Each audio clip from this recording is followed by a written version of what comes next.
اہم چیز ہے، اتنی اس نعمت کی اتنی قدر و قیمت ہے کہ اللہ رب العزت نے قرآن کریم میں اس وقت کی جگہ جگہ قسمیں کھائی ہیں۔ قرآن کریم کے اندر ایک سورت ہے سورت العصر، سورت کا نام ہی زمانہ رکھ دیا، وقت۔ اللہ رب العزت وقت کی قسم کھا کے ارشاد فرماتے ہیں والعصر، زمانے کی قسم، وقت کی قسم۔ ایک اور جگہ پہ ارشاد فرمایا والفجر ولیال عشر، صبح کے وقت کی قسم، رات کے وقت کی قسم، صبح کے 10 دن کی قسم، 10 راتوں کی قسم، 10 دن کی قسم۔ ایک اور جگہ پہ ارشاد فرمایا واللیل اذا عسعس والصبح اذا تنفس، جب رات ہوتی ہے تو اس رات کے ہونے کی قسم، اور جب صبح ہوتی ہے تو اس صبح کے ہونے کی قسم۔ ایک جگہ پہ ارشاد فرمایا فلا اقسم بالشفق واللیل وما وسق، میں قسم کھاتا ہوں اس رات کی، اس صبح کی جس وقت پہ سورج طلوع ہوتا ہے، واللیل وما وسق، اور رات کی قسم کھاتا ہوں جس وقت پر ستارے آسمانوں کے اوپر آ جاتے ہیں۔ تو یہ دن اور رات اللہ رب العزت کے ہاں ان کی اتنی اہمیت ہے، اس وقت کی اتنی اہمیت ہے کہ اللہ رب العزت جگہ جگہ قرآن کریم میں اس دن اور رات کی قسمیں کھا کر ارشاد فرما رہے ہیں۔ ایمان والوں کو یہ بات سمجھائی جا رہی ہے کہ دیکھو یہ وقت کی ہمارے ہاں بڑی قدر و قیمت ہے۔ نبی علیہ الصلوۃ والسلام نے بھی اس بات کو ارشاد فرمایا۔ عبداللہ ابن عباس رضی اللہ تعالیٰ عنہ ارشاد فرماتے ہیں نبی علیہ الصلوۃ والسلام نے فرمایا نعمتانی، 2 نعمتیں ایسی ہیں مغبون فیہما کثیر من الناس، اکثر لوگ جس کے بارے میں لاپرواہ ہوا کرتے ہیں، اکثر لوگ اس کے بارے میں بہت زیادہ قدر نہیں کیا کرتے اس کی، بلکہ اس کی ناقدری کرتے ہیں، اس کے بارے میں بڑے بے فکر ہوتے ہیں۔ ایک بات ارشاد فرمائی الصحہ، صحت، والفراغ، اور فراغت۔ یہ صحت اور فراغت یہ 2 اتنی بڑی بڑی نعمتیں ہیں کہ انسان ان نعمتوں کی قدر ہی نہیں کر پاتا۔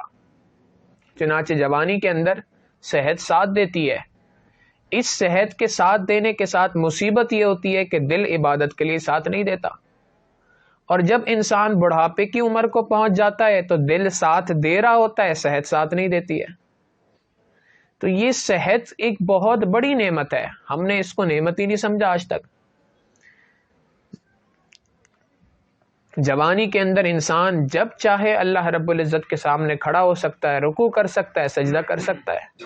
بڑھاپے کی حالت آ جاتی ہے جب رکوع اور سجدے میں جایا نہیں جاتا، اس وقت پہ انسان کے دل کی حسرتیں ہوتی ہیں، ہائے کاش کہ اس وقت پہ میں رکوع کے لیے جھک سکتا، سجدے کے لیے جھک سکتا، سجدے میں جا سکتا۔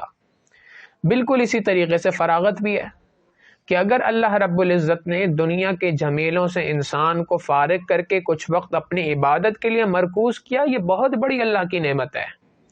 اس نعمت کو نعمت سمجھتے نہیں ہیں، اور جب کہیں مصروفیت زیادہ آ جاتی ہے اس وقت پہ انسان پچھتاتا ہے کہ ہائے کاش ایک وقت تھا کہ جس وقت پر میں اللہ کی عبادت کر سکتا تھا، اس وقت پر میں نے عبادت کا حق ادا نہیں کیا، اس وقت پر عبادت جو کرنی چاہیے تھی میں وہ عبادت نہ کر پایا۔ لہٰذا خوش نصیب انسان ہے وہ کہ جو اپنی صحت کو اور اپنی فراغت کو اللہ رب العزت کی عبادت کے اندر صرف کرے۔ امام شافعی رحمۃ اللہ علیہ نے لکھا کہ مجھے صوفیاء کی، اللہ والوں کی 2 باتوں نے بڑا فائدہ پہنچایا۔ ان میں سے ایک بات ارشاد فرمائی کہ انہوں نے، صوفیاء نے، اللہ والوں نے یہ بات اپنی کتابوں میں لکھی ہے کہ جس نے مجھے بڑا فائدہ پہنچایا۔ الوقت کالسیف، یہ وقت جو ہے یہ تلوار کی مانند ہے، تم اس کو کاٹو گے نہیں تو یہ تمہیں کاٹ دے گا۔ 2 دھاری تلوار کی مانند ہے یہ وقت، اگر تم اس وقت کو گزارو گے نہیں تو وقت تمہیں گزار دے گا۔ آج آپ دیکھیں نا، نوجوانوں سے پوچھا جائے جی کیا کر رہے ہو، جی ٹائم پاس کر رہے ہیں۔ ٹائم کو پاس نہیں کر رہے، ٹائم انسان کو پاس کر رہا ہوتا ہے۔ ٹائم پاس کرتے کرتے کرتے ایک وقت ایسا آ جاتا ہے کہ انسان اس دنیا سے پاس کر جاتا ہے۔ ہمارے اکابرین نے اس وقت کی کتنی قدر و قیمت کی، ایک ایک منٹ اور ایک ایک لمحے کو کیسے محفوظ کیا، اور ایک ایک لمحے کو کس طریقے سے اپنے لیے باعث غنیمت سمجھا، سینکڑوں کی تعداد میں واقعات ہیں. اگر واقعات سنائے جائیں تو شاید پورا دن گزر جائے واقعات کی کمی نہ ہو، ختم نہ ہو.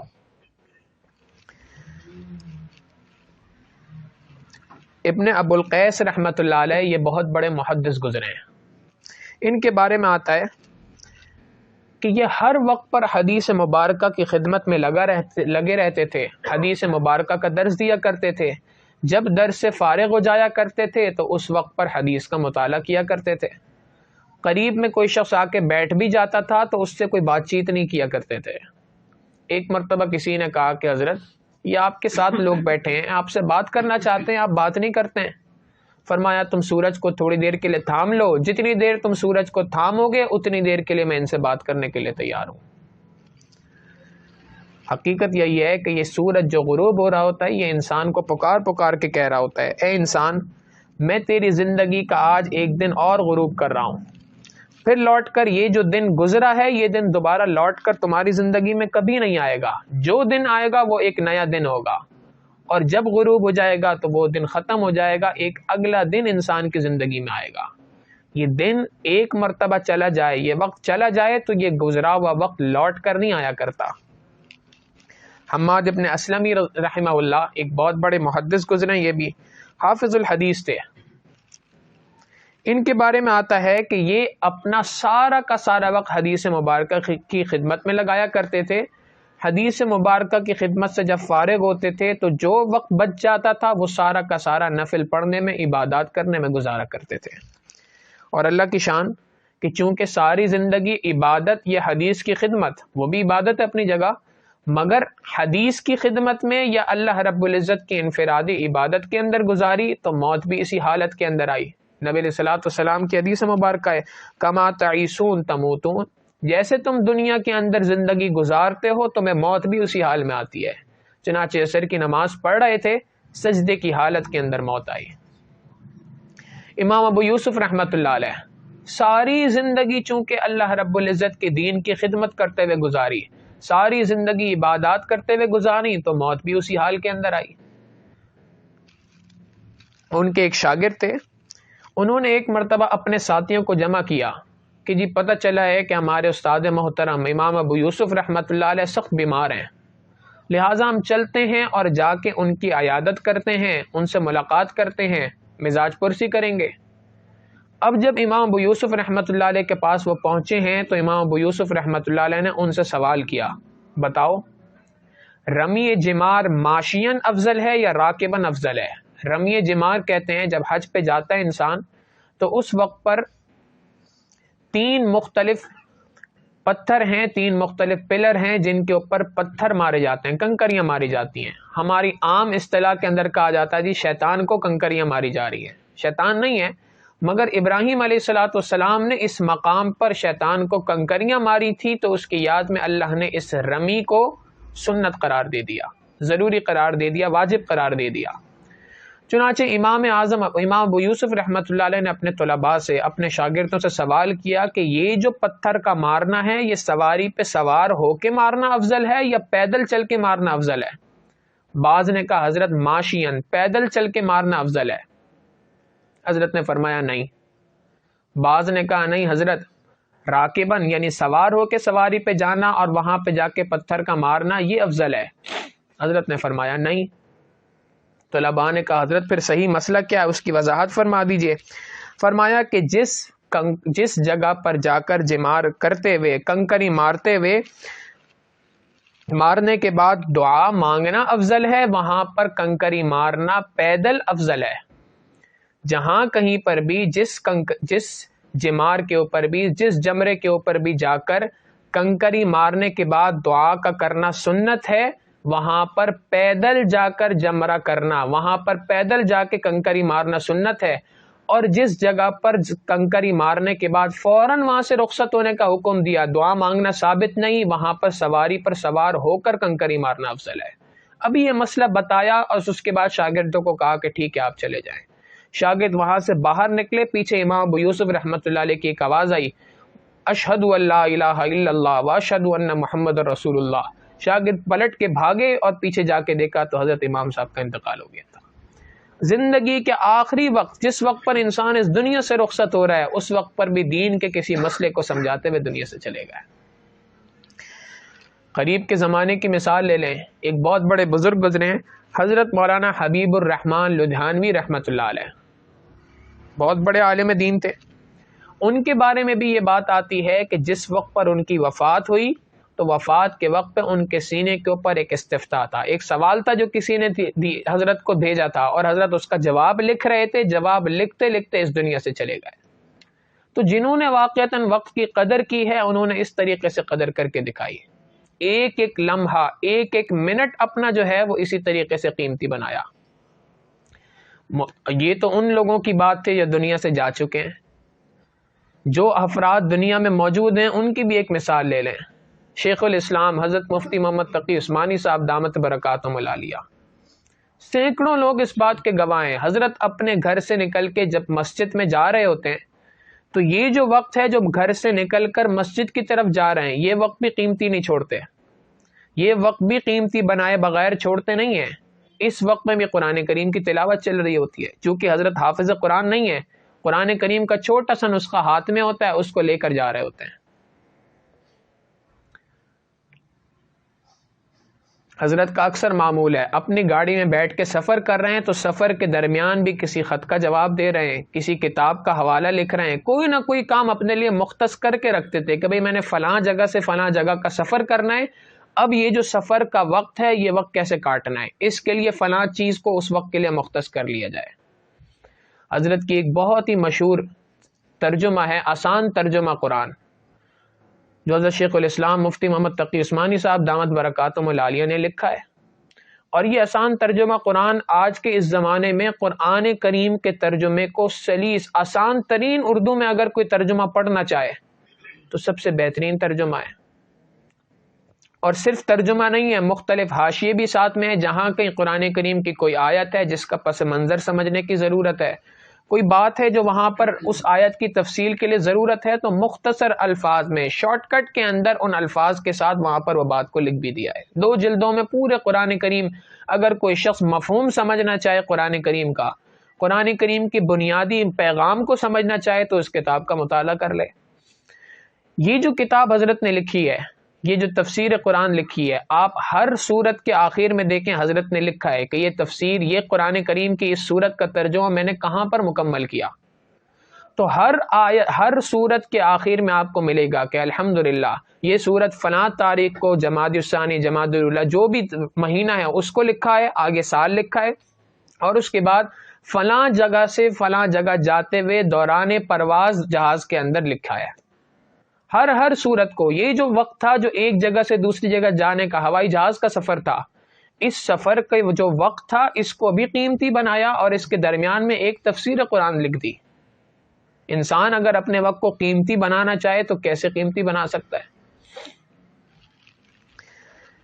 ابو زرع رحمۃ اللہ علیہ، یہ بھی بہت بڑے اللہ والے تھے، انہوں نے اپنے وقت کو کیسے قیمتی بنایا اس کا اندازہ اس بات سے لگایا جا سکتا ہے۔ ان کا ایک شاگرد تھا جو حضرت کے پاس آتا تھا اور آ کر علم دین حاصل کیا کرتا تھا۔ اس کی شادی ہوئی، اب نئی نئی شادی ہوئی تو بیوی بھی بات چاہتی ہے کہ خاوند زیادہ وقت مجھے دے، مگر اس کا حال یہ تھا کہ وہ حضرت کی خدمت میں جاتا تھا علم دین حاصل کرنے کے لیے، تو وہاں سے واپس آتا تھا تو اکثر رات ہو جاتی تھی۔ بیوی شکایت کرتی تھی کہ یہ کیا بات ہوئی، تم زیادہ وقت وہاں گزارتے ہو، میرے پاس وقت کم گزارتے ہو۔ وہ بات کو ٹال دیا کرتا تھا۔ ایک مرتبہ جب وہ دیر سے گھر آیا تو بیوی کو بڑا غصہ آیا۔ اس نے ان سے کہا کہ بھائی تمہیں کیا مسئلہ ہے، تم کیوں دیر سے آتے ہو؟ اس نے آگے سے جواب دیا کہ جی میں اپنے استاد کے پاس تھا، علم حاصل کر رہا تھا۔ اب بیوی چونکہ غصے میں تھی، اور غصے میں عورتوں کی زبان بڑی چلا کرتی ہے، چنانچہ اس نے آگے سے کہہ دیا یہ تمہارے استاد کو کچھ نہیں آتا، تمہیں کیا سکھائیں گے وہ۔ اب جب بات استاد تک پہنچی تو اس شاگرد کے لیے یہ بات ناقابل برداشت تھی۔ اس نے ایک دم جذبات میں آ کے کہہ دیا اگر میرے استاد کو 10 لاکھ حدیثیں یاد نہ ہوں تو تجھے 3 طلاق۔ اب اس وقت پہ تو دونوں کا مزاج گرم تھا، دماغ اپنی جگہ پر نہیں تھا، تو کہہ کے رات کو سو گئے۔ صبح کو اٹھے، دماغ ذرا جگہ پہ آیا، تو اب اس کے بعد دونوں نے سوچا کہ یہ کیا معاملہ ہوا۔ بیوی نے سوچا کہ جی بہرحال جو بھی بات تھی، جو بھی کوئی غلطی اس کی جانب سے ہو یا میری جانب سے، مجھے اس کے استاد کے بارے میں تو کوئی بات نہیں کہنی چاہیے تھی، اور اس نے بھی سوچا کہ بیوی نے کوئی بھی بات کر دی تھی تو مجھے طلاق کی نوبت تک نہیں پہنچانی چاہیے تھی بات کو، مگر اب غلطی کر چکا تھا، اب سوچنے لگا کہ میں نے جو طلاق دی ہے یہ طلاق تو کنڈیشنل ہے، شرط کے ساتھ ہے، اگر ان کو 10 لاکھ حدیثیں یاد ہیں نہیں ہے تو تجھے 3 طلاق۔ اب سوچا کہ جی اس کا فیصلہ تو امام ابو زرع رحمۃ اللہ علیہ کر سکتے ہیں، عام آدمی تو نہیں کر سکتا کوئی۔ چنانچہ اس اپنے استاد کے پاس گئے اور جا کے ان سے کہا کہ حضرت اس طریقے سے رات کو واقعہ پیش آیا، اب آپ بتائیے کہ کیا یہ طلاق واقع ہوئی ہے کہ نہیں واقع ہوئی۔ ابو زرع رحمۃ اللہ علیہ نے مسکرا کے فرمایا کہ جاؤ اور میاں بیوی والی زندگی گزارو، اس لیے کہ مجھے 10 لاکھ حدیثیں ایسے یاد ہیں جیسے عام آدمی کو سورہ فاتحہ یاد ہوتی ہے۔ کتنا وقت کو قیمتی بنایا ہوگا کہ 10 لاکھ احادیث اس طریقے سے یاد ہیں جیسے عام آدمی کو سورہ فاتحہ یاد ہوتی ہے، لہٰذا جب زندگی ایسی گزاری تو موت بھی ایسی آئی۔ آخری وقت تھا، شاگرد ان کے پاس بیٹھ کر حدیث مبارکہ پڑھ رہے تھے، حدیث مبارکہ کی تلاوت کر رہے تھے۔ حدیث مبارکہ ہے من کان آخر کلامہ لا الہ الا اللہ دخل الجنہ، جس کسی کا آخری کلمہ لا الہ الا اللہ ہوا وہ جنت کے اندر داخل ہو گیا۔ چنانچہ یہ حدیث مبارکہ کی سند شاگردوں نے پڑھنا شروع کی، عن فلاں عن فلاں عن فلاں، کہ فلاں نے فلاں سے فلاں نے فلاں سے روایت کی۔ ابو زرع رحمۃ اللہ علیہ جو سخت بیماری کے حالت میں تھے، مرض الوفات میں تھے، آنکھیں بند تھیں، جیسے ہی شاگردوں نے حدیث کی سند پڑھنا شروع کی پہچان گئے کہ کون سی حدیث پڑھنا شروع کی ہے، لہٰذا آگے سے خود اس حدیث کی سند کو پڑھا۔ عن ابی ہریرہ رضی اللہ تعالی عنہ قال قال رسول اللہ صلی اللہ علیہ وسلم من کان آخر کلامہ لا الہ الا اللہ، یہاں تک پڑھا اور ان کی روح پرواز کر گئی۔ دخل الجنہ کا جو معاملہ تھا پریکٹیکلی جنت کے اندر داخل ہو گئے۔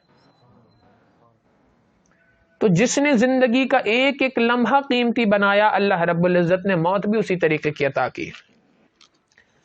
امام ذہبی رحمۃ اللہ علیہ نے ایک کتاب لکھی ہے جس میں محدثین کے حالات لکھے ہیں، اس کے اندر انہوں نے یہ بات لکھی کہ ایک بہت بڑے محدث تھے عبید ابن معیس رحمۃ اللہ علیہ، ان کے بارے میں لکھا کہ وہ حدیث کا مطالعہ کے اندر اتنے غرق ہوا کرتے تھے کہ ان کی بہن تھی جو ان کے لیے کھانا گرم کر کے ان کے سامنے لا کے رکھا کرتی تھی، تھوڑی دیر کے بعد آ کے دیکھتی تو کھانا ویسے ہی رکھا ہوتا، وہ کہتی بھائی آپ نے کھانا نہیں کھایا، وہ دوبارہ لے کے جاتی، کھانے کو گرم کر کے پھر لے کے آتی۔ عبید ابن معیس رحمۃ اللہ علیہ پھر مطالعے میں مشغول، پتہ نہیں چلتا کہ کھانا آ کے سامنے رکھا ہوا ہے، ٹھنڈا ہو جاتا، پھر دوبارہ اس کو گرم کرنے کے لیے لے کے جاتی، 3-4 بار ایسا ہو جاتا تو اس کے بعد جو بہن تھی وہ اپنے ہاتھ سے نوالا توڑ توڑ کے ان کے منہ میں ڈالا کرتی تھی، یہ مطالعے میں مصروف رہا کرتے تھے۔ تو وقت کو اس طریقے سے ان حضرات نے قیمتی بنایا۔ امام راضی رحمۃ اللہ علیہ اسی وجہ سے ارشاد فرمایا کرتے تھے، فرماتے تھے کہ میری زندگی کا افسوسناک ترین لمحے وہ ہیں کہ جو میں نے وقت کھانے پینے کے اندر گزارا، یعنی ان کے نزدیک کھانے پینے میں جو وقت گزرا وہ افسوسناک ترین وقت ہے کہ یہ وقت وہ ہے جو اللہ کی عبادت میں، اللہ کے دین کی خدمت میں نہ لگ سکا۔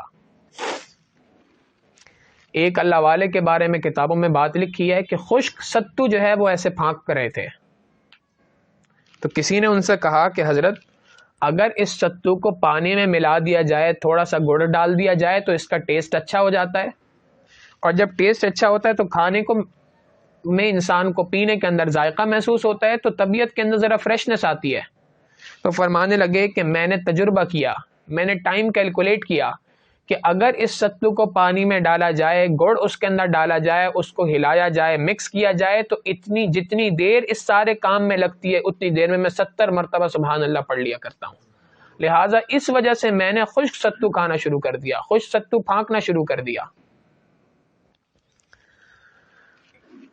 ایک اور اللہ والے گزرے، یحییٰ ابن معین رحمۃ اللہ علیہ، محدث تھے بہت بڑے، اور ان کے بارے میں آتا ہے جرح و تعدیل کے امام گنے جانتے ہیں۔ جرح و تعدیل سے مراد کہ جو حضرات جنہوں نے حدیث مبارکہ کی سند کو روایت کے ساتھ بیان کیا، ایک ایک راوی کے حالات بڑے اچھے طریقے سے معلوم تھے۔ آپ کسی بھی راوی کا نام لیں وہ اس کی پورے کے پورے حالات بتا دیا کرتے تھے، یہ راوی ضعیف ہے، ثقہ ہے، مضبوط ہے، اس کے حالات زندگی کیسے تھے، اس نے کہاں سے علم حاصل کیا، کس سے علم حاصل کیا، کہاں کہاں کا سفر کیا، ساری باتیں ان کو پتہ ہوتی تھی. اس معاملے کے اندر یہ امام سمجھے جاتے تھے. ان کو ایک مرتبہ پتہ چلا کہ ایک بہت بڑے محدث ہیں، ان کا نام ہے محمد ابن افضل.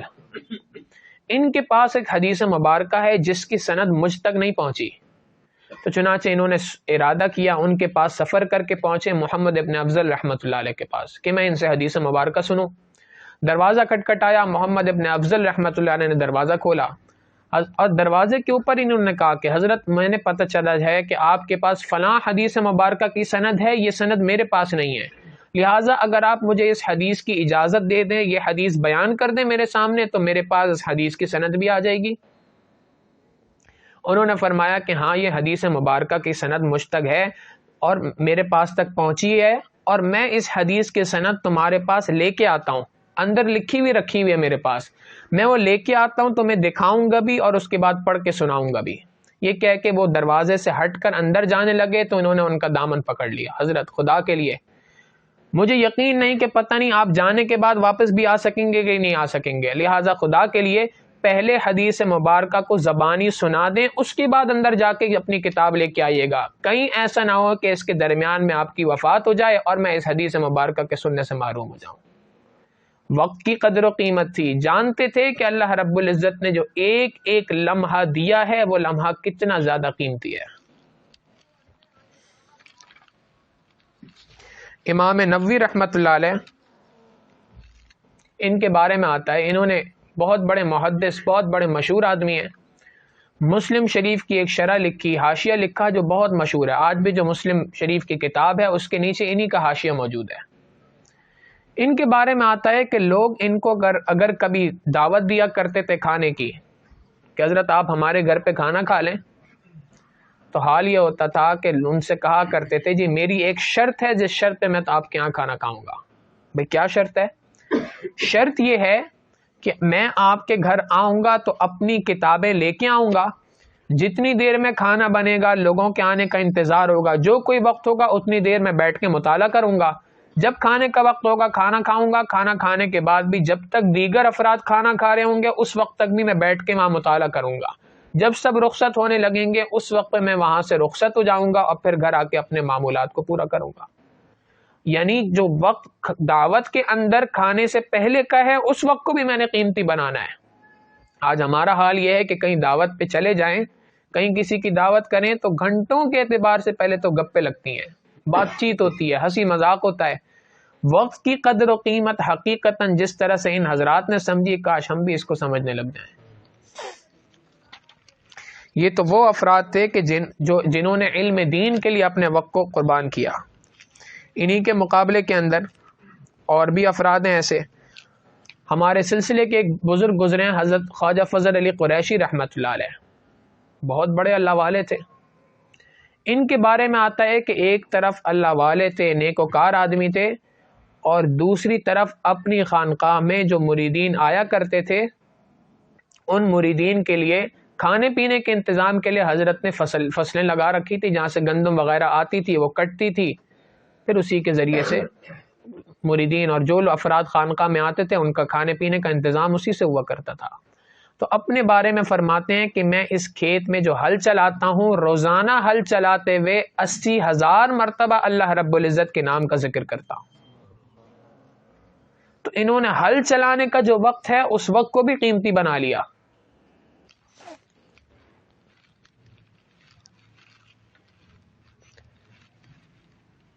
امام نووی رحمۃ اللہ علیہ کے بارے میں آتا ہے کہ 24 گھنٹے میں ایک وقت پہ کھانا کھایا کرتے تھے.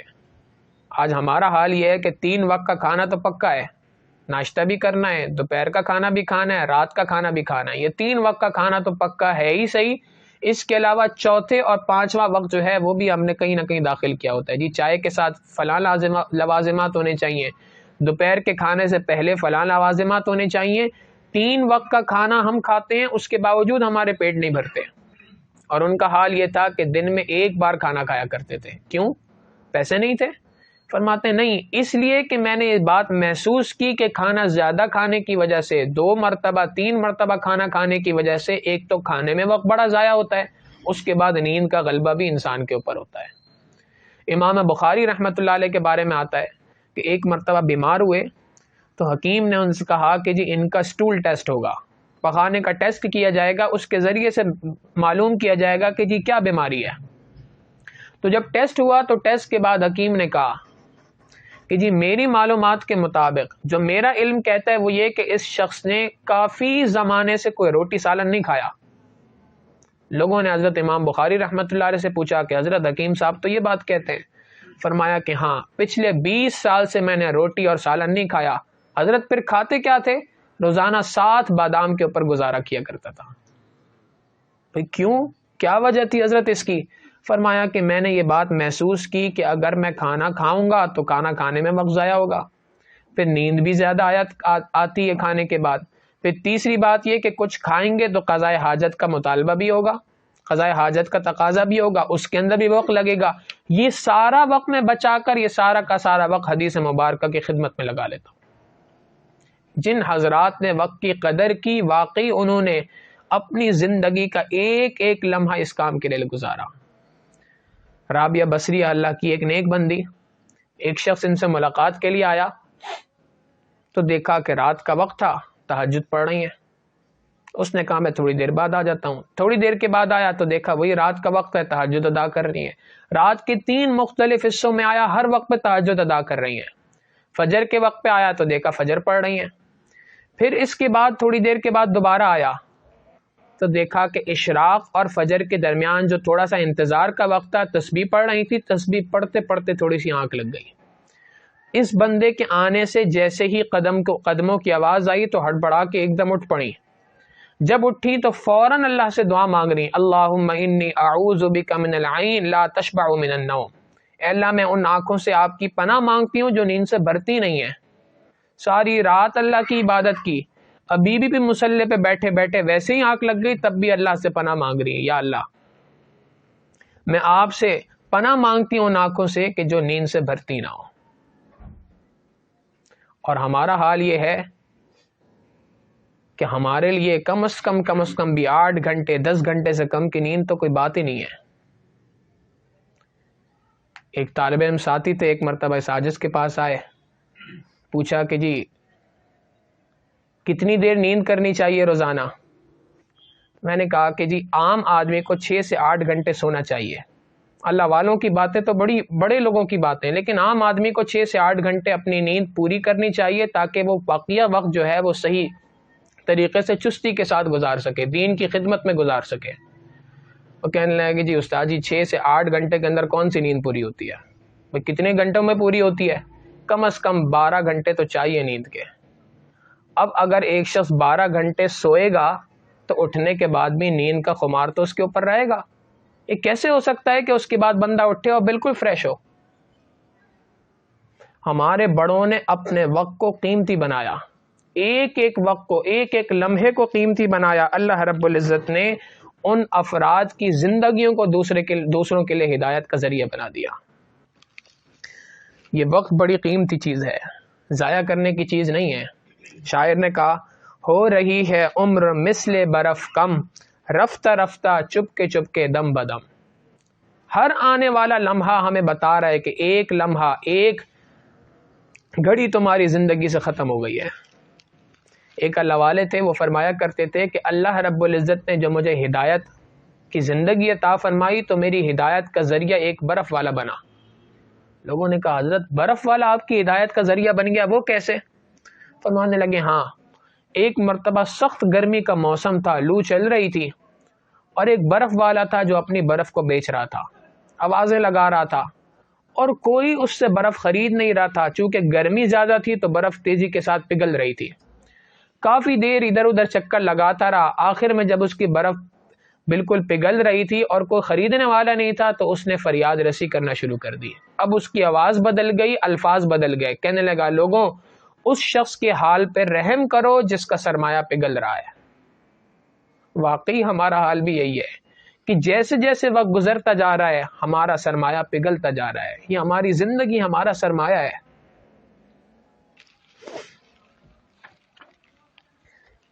آج ہمارا حال یہ ہے کہ سب سے زیادہ ہمارے اس وقت کو برباد کرنے کے لیے کفر نے جو چیز بنائی ہے اس کا نام ہے موبائل فون۔ اس موبائل فون نے گھنٹوں کے اعتبار سے لوگوں کے وقت کو ضائع کر دیا، اور ہمیں اس موبائل فون کے وقت کی وجہ سے ہمارا جو وقت ضائع ہوتا ہے اس کے ضائع ہونے کا پتہ ہی نہیں چلتا۔ اگر ایک عام آدمی، ایک ریسرچ ہے، وہ یہ کہتے ہیں کہ ایک آن ایوریج، ایک عمومی طور پہ پاکستان کے اندر ایک ریسرچ کی گئی کہ عمومی طور پہ پاکستان کا ہر نوجوان عام طور پہ اپنے موبائل فون کو جو وقت دیتا ہے اس کی مقدار تقریباً 6 گھنٹے ہے۔ 6 گھنٹے روزانہ دن کے ایک آدمی اپنے موبائل فون کو دے رہا ہو، ایک عمومی بات ہے۔ بعض ماشاءاللہ اس میں بہت زیادہ آگے ہیں۔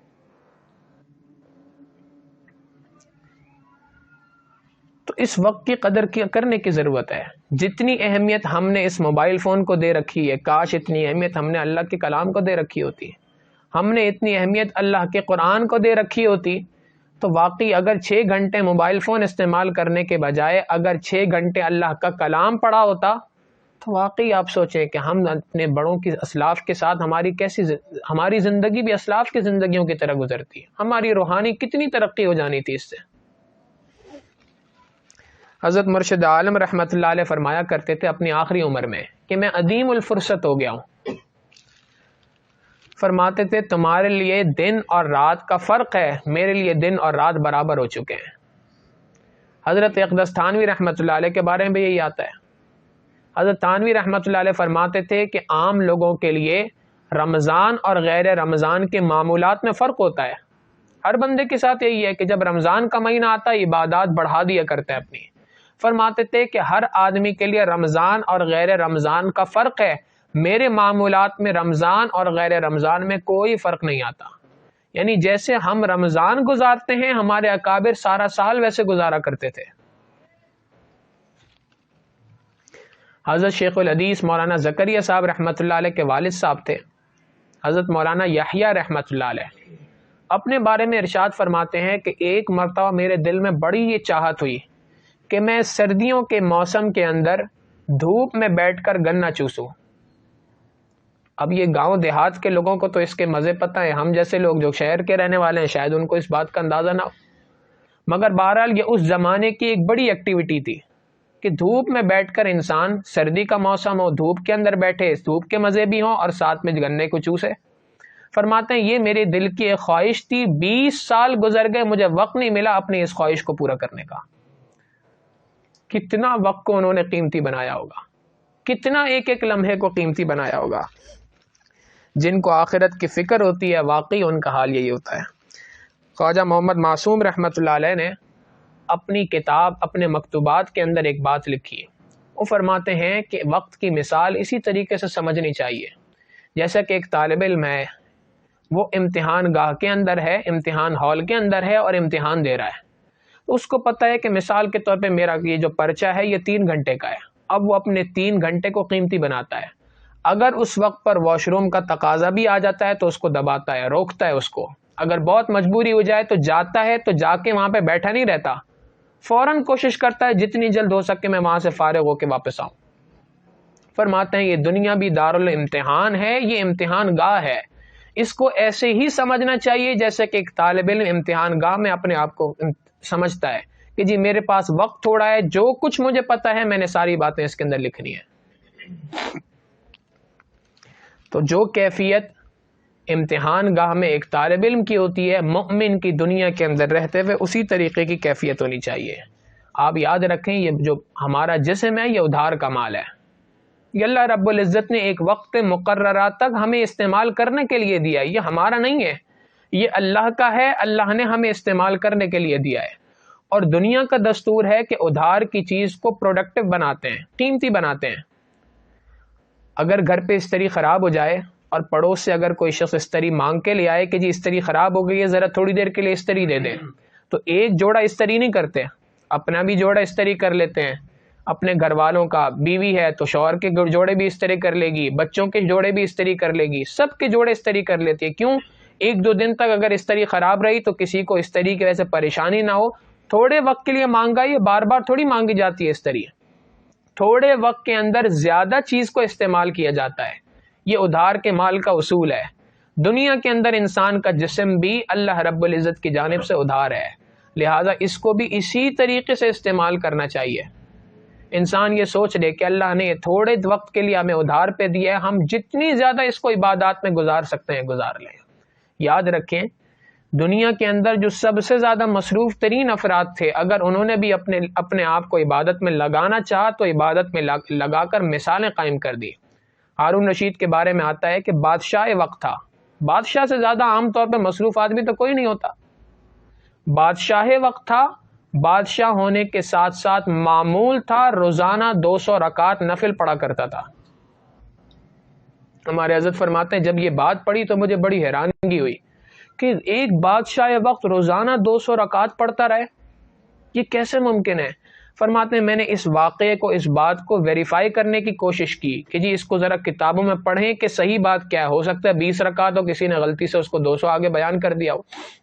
فرماتے ہیں جب کتابیں کھنگالنا شروع کی تو پتہ چلا کہ اس کا عام معمول تو 200 رکعت پڑھنے کا تھا، کبھی کبھی یہ 400 رکعت نفل بھی پڑھا کرتا تھا. کتنا اس وقت کو قیمتی بنا دیا. اگر اللہ رب العزت کے دربار میں اللہ نے ان افراد کو ہمارے سامنے پیش کر دیا کہ یہ وہ وقت تھے، یہ وہ افراد تھے جو اپنے زمانے کے مصروف ترین افراد تھے، انہوں نے اتنی عبادت کی ہے. میرے بندو تم بتاؤ تم نے کتنی عبادت کی؟ تمہیں دنیا کے اندر 5 وقت کی نمازیں پڑھنے کی فرصت نہیں ہوتی تھی، تمہیں اپنے آپ کو اب کچھ وقت بیٹھ کر اللہ کو یاد کرنے کی فرصت نہیں ہوتی تھی، تو ہمارے پاس اس دن کیا جواب ہوگا؟ لہٰذا آج ضرورت اس بات کی ہے کہ ہم اپنے اس وقت کی قدر و قیمت کو پہچانیں. نبی علیہ الصلوۃ والسلام نے فرمایا 5 چیزیں ایسی ہیں، 5 نعمتیں اللہ رب العزت کی جانب سے ایسی ہیں کہ ان کی قدر و قیمت کیا کرو، ان کی قدر کرو، یہ بہت قیمتی نعمتیں ہیں. پہلی بات ارشاد فرمائی زندگی کی قدر کرو موت سے پہلے. دوسری بات ارشاد فرمائی جوانی کی قدر کرو بڑھاپے سے پہلے. تیسری بات فرمائی صحت کی قدر کرو بیماری سے پہلے. چوتھی بات ارشاد فرمائی مال کی قدر کرو غربت سے پہلے. اب 5ویں بات ارشاد فرمائی فرصت کی قدر کرو مشغولیت سے پہلے. مشغولیت سے پہلے فرصت کی قدر کرو. یہ عاجز اکثر اپنے ساتھی طلباء سے بات کہتا ہے کہ اللہ رب العزت نے آپ کو جو علم دین کے لیے فارغ کر کر مدرسے کے اندر داخل کر دیا، یہ بہت بڑی اللہ کی نعمت ہے. دنیا کے ہر جمیلے سے آپ کو فارغ کر کے مدرسے کے اندر پہنچا دیا. یہ کوئی چھوٹی نعمت نہیں، بہت بڑی نعمت ہے.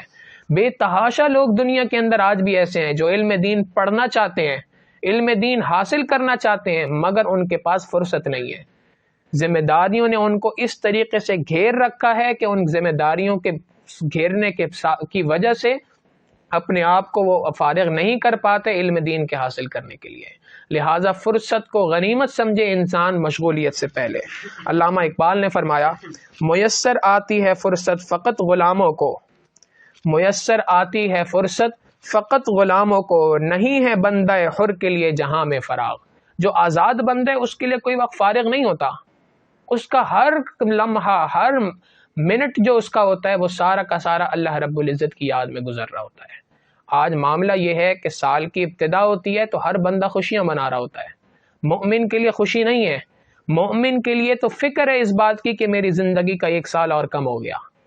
اب جو سال بچ گئے ہیں، جو وقت باقی ہے، اس کی قدر و قیمت کو پہچانے. اللہ رب العزت سے دعا ہے کہ اللہ رب العزت ہمیں وقت کی صحیح قدردانی کرنے کی توفیق عطا فرمائے. وآخر دعوانا ان الحمد للہ رب العالمین.